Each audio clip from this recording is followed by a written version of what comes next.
은행 위기 뱅크런이라 돈 여기 두지 마세요. 제가 왜 이런 말을 할까요? 사실 미국에서 은행의 위기가 시작이 됐잖아요.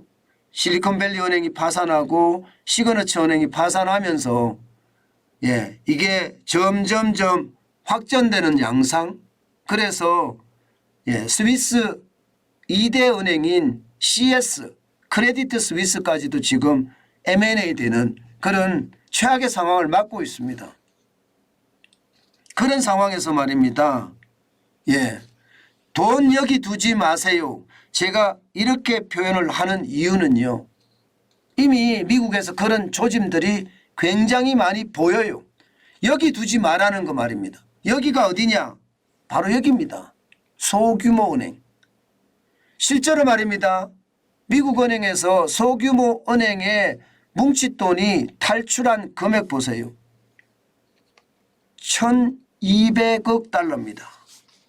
야, 1200억 달러면 그 규모가 장난 아니죠. 그 규모가 장난 아닙니다. 1200억 달러라고 이야기했을 때 여러분 이게 우리 돈으로 따졌을 때 얼마나 될까요? 뭐 아무리 적게 된다 하더라도 156조입니다. 156조. 156조 뭐 미국 경제에서야 156조 이러면 큰 돈이 아닐지 모르지만 돈이 빠지는 속도나 시간을 보면 이게 굉장히 큰 돈입니다. 왜 제가 그렇게 말씀을 드리나 하면 말입니다. 자, 이거를 보세요. 지금 보시면 뭉칫돈 대탈출이라고 저희가 표현을 썼는데 실제 소규모 은행에서는 120억 달러가 빠져나왔고요. 반면에 대형 은행에서는 670억 달러가 들어왔습니다. 그러면 여러분 여기서 참 이상한 일이 많이 벌어지죠. 소규모 은행에서 120억 달러 적어도 말입니다. 156조가 빠졌는데 지금 대형 은행으로서는 670억 달러 그러면 670억 달러 자체가 지금 빠졌다 이런 얘기잖아요. 그러면 871조인가요?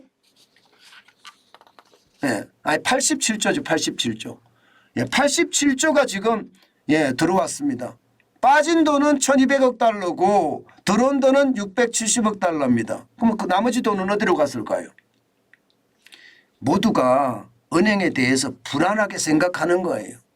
소규모 은행은 더 불안하게 생각을 하고요. 대형 은행도 불안하게 생각한다는 뜻이에요.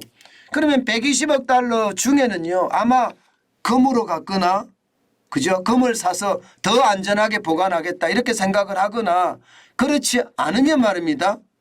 뭐 가상자산 뭐 비트코인 같은 경우도 거기에 해당되죠. 요즘 비트코인 가격이 엄청 올라가잖아요.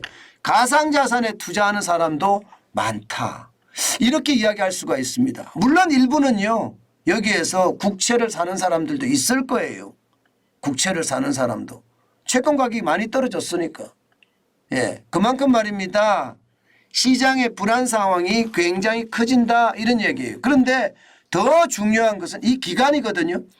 1200달러가 빠져나가는 기간이 얼마나 되느냐. 일주일 상관입니다. 일주일. 정확히 말하면 3월 9일부터 3월 15일까지예요. 3월 9일 날 무슨 일이 있었느냐. 여러분도 알다시피 실리콘밸리가 파산하기 직전이었죠. 420억 달러 하루에 빠져나갔습니다. 하루에 빠져나가면서 지금 미국 은행 전체적으로도 984억 달러가 빠져나갔습니다. 128억 원이요. 지금 은행에서 돈이 빠져나가는 거 이게 굉장히 심각하다 이렇게 이야기할 수 있죠. 그런데 전체적으로 보면 더 많이 빠져나가요. 소규모 은행까지 따지면. 여러분 결국 말입니다. 미국의 어떤 상황을 쭉 보면 뭐 인출 규모가 0.6%라고 이야기하지만 전체 예금 규모에 뭐 1200달러가 뭐 0.6%라고 이야기합니다. 그러나 굉장히 중요한 것은요. 중요한 것은 많은 사람들이 미국도 예금자 보호 한도 금액 계좌당 25만 달러를 감안하고 이 돈 외에는 나머지 돈은 빼서 대형은행으로 가든지 아니면 금을 사든지 아니면 가상자산을 지금 사고 있다는 뜻입니다. 실제로도 말입니다. 여러분, 소형은행에서 돈을 빼서 현금성 자산을 사들이고 있는 거 분명히 보여요. 머니마켓, 뮤추얼 펀드 같은 경우는요. 머니마켓, MMF입니다. 여기에는 2030억 달러가 유입되어 있습니다. 2030억 달러. 그러니까 많은 사람들이 이대로 가면 내 돈, 내 자산이 다 사라질 수도 있으니까 휴지 조각이 될 수도 있으니까 소형은행에서 대형은행으로 옮기는 건 당연하고요. 소형은행에 놔두는 금액도 예금자 보호 한도까지만 놔둔다는 이야기잖아요. 그 외에 나머지 금액은 대형은행으로 옮기든가 그렇지 않으면 금이나 가상자산이나 채권이나를 구입한다는 것. 이게 요즘 형태라는 겁니다. 저는 여러분들에게 제가 이런 말씀을 예전역에 드렸습니다. 그런데 미국에서 실제로 지표가 딱 나오니까 제가 여러분들에게 더 독하게 말씀을 드리는 겁니다. 저는 이런 금융권 전체 위기, 심지어 금융공황이라는 말까지도 약간씩 커진다는 사실에 지금은요, 예금자 보호한도 금액 굉장히 중요합니다. 지금 우리나라는 5천만 원이잖아요. 그러면 4,700만 원 정도 이자도 받을 수 있게끔 하려고 그러면 4,700만 원 정도 제2금융권에 넣어두는 게 좋고요. 제2금융권 중에서도요. 뭐 예를 들어서 유동성이 100% 훨씬 넘거나 부실채권 비율이 3% 이내거나 BIS 비율이 뭐 8%보다가 월등하게 높으면 위험이 그만큼 줄어드니까 괜찮다고도 이야기할 수가 있겠지만요. 지금 뭐 은행의 어떤 상황보다가는 이 디지털의 역습이라고 해야 되나요? 폰 뱅커런이라고 하잖아요. 뱅커런이긴 한데 폰으로 스마트폰으로 딱딱딱딱 누르면 돈이 다 빠져나가는 그야말로 사상 초유의 사건이 벌어진다. 실적이 좋아도 파산하는 게 지금의 어떤 위기 형태다. 신종위기라고 제가 말씀을 드렸는데 그 신종위기가 현실이 되고 있으니까 조심하시고 또 조심하셔야 된다는 거.